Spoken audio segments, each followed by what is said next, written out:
Doncic, my God. Let me tell y'all something. I was taken aback by this news because I was just chilling on the couch and I got a push alert to my phone saying Luka going to LA. And I said, what is wrong with Dallas? And the Lakers have fleeced these boys. Sham Charanian tweeting out at 11:12 last night, as if we're recording this episode, so that would have been Saturday night, that the Dallas Mavericks are trading Luka Doncic, Maxi Kleber, and Markieff Morris to the Los Angeles Lakers for Anthony Davis, Max Christie, and a 2029 first-round pick, as sources tell ESPN. It was a 3-team deal that includes the Utah Jazz. And everybody was like, bro, you got hacked. Like, they couldn't believe that this was happening. In fact, he got 82 million impressions, views off of that tweet alone. He quote tweeted his own tweet with the more details of the deal, and started it off by saying, yes, this is real. Sources tell ESPN full trade.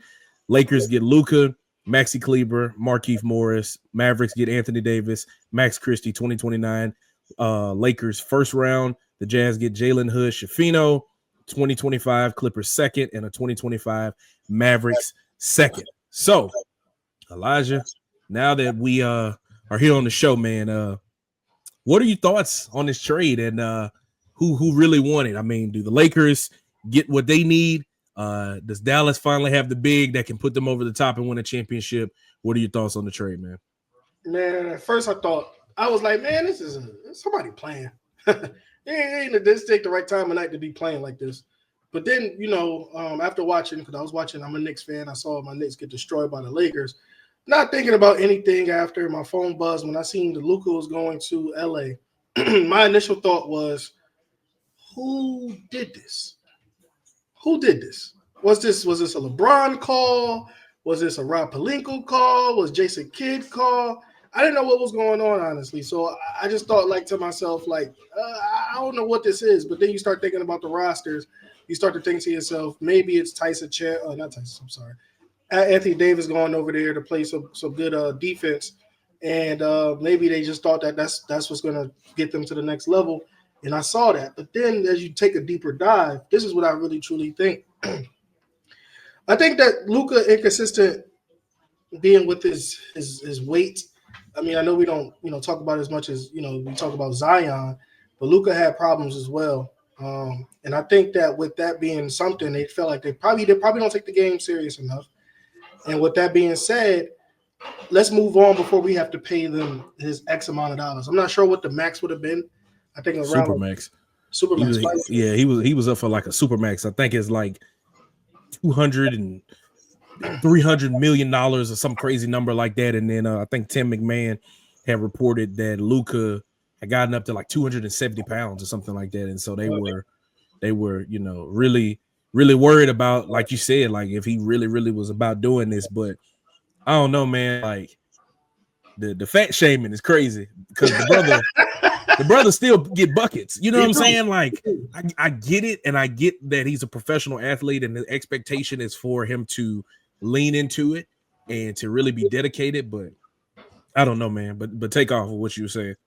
Yeah, man. So when you see that, when you start to think of that, they start to think like, okay, be real. Am I going to pay this guy $200-300 million and he don't take the game serious? So with that being said, I'm like, okay, that kind of makes sense. And on top of that, LeBron is 40, okay?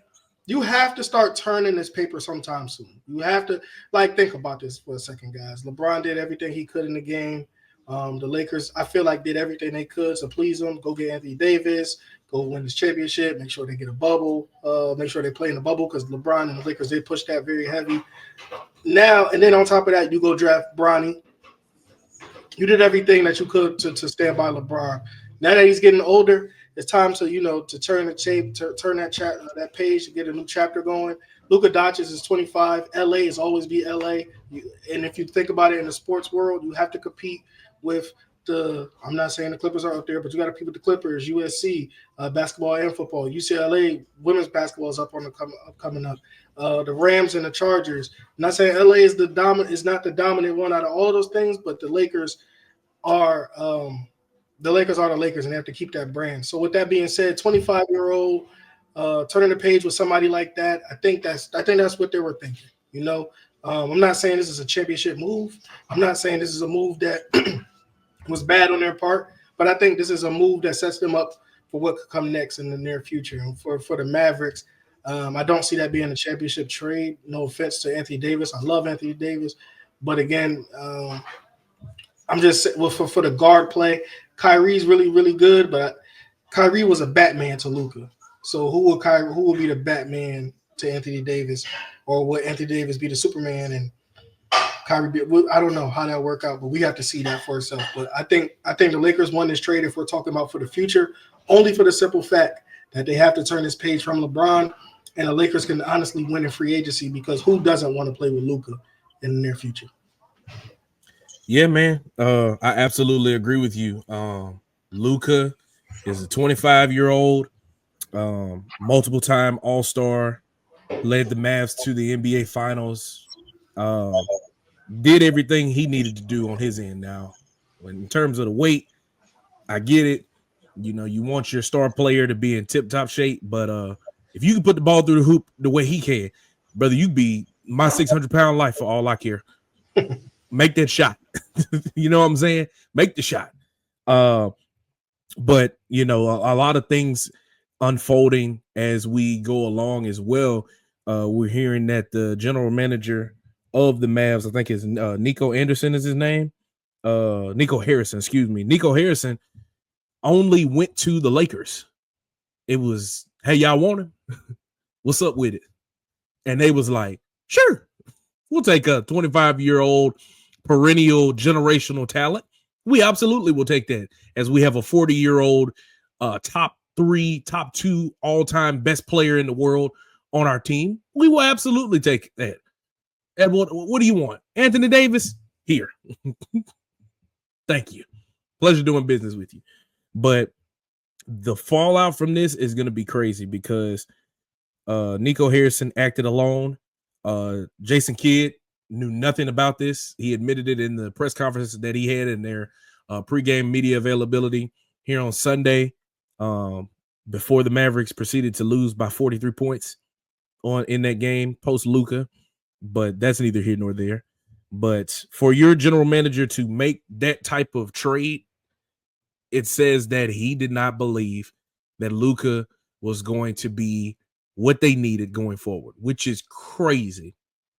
The Lakers absolutely won this trade. They fleeced, they robbed them, they mugged them, whatever, bagged them, whatever word you want to call it. They absolutely are the winners of this trade, because now LeBron, essentially, I mean, he was already becoming that, but he is truly now a bridge star. All right, Luka, here the keys to the car. I can take a back seat. Now, instead of having to put up 30 and 28 and all of that, I can drop a smooth 15 and 10. Give you the ball, let you drop 40. Because, brother, you done dropped 70 before. So, I don't know, man. Very, very wild times that we're in here in the NBA as we're approaching closer to the All-Star break. And honestly, y'all, like, we're slowly shifting towards NBA action and talking about it and all that stuff. But originally we were going to talk about NBA All-Star snubs. And this trade happened and we was like, what? Gotta talk about this. Gotta talk about this, because this is one of them ones of where you when it happened moments type of trade. So Luka is heading out to LA and is going to team up with LeBron. We're talking about potential lineups post Luka AD trade. For the Mavericks is going to be potentially Kyrie Irving, Klay Thompson, Quentin Grimes, Anthony Davis, and Daniel Gafford. Meanwhile, the Lakers will have Luka, Austin Reeves, LeBron James, Dorian Finney-Smith, and Jackson Hayes. So the Unks are getting together for the cookout in Dallas, and the future is looking really, really bright in LA. So we'll keep our eye on that as the NBA is going to start heating up more post All-Star break in that. So thank you so much for watching this clip of the Fitz Take podcast. Be sure to like this video and also subscribe to the YouTube channel, and also Follow me and Elijah on our social media platforms. They will be linked down in the description. And remember, every episode of the Fitz Take podcast will air right here on the YouTube channel every Monday at 2 p.m. Thank you so much for watching, and we'll see you next time.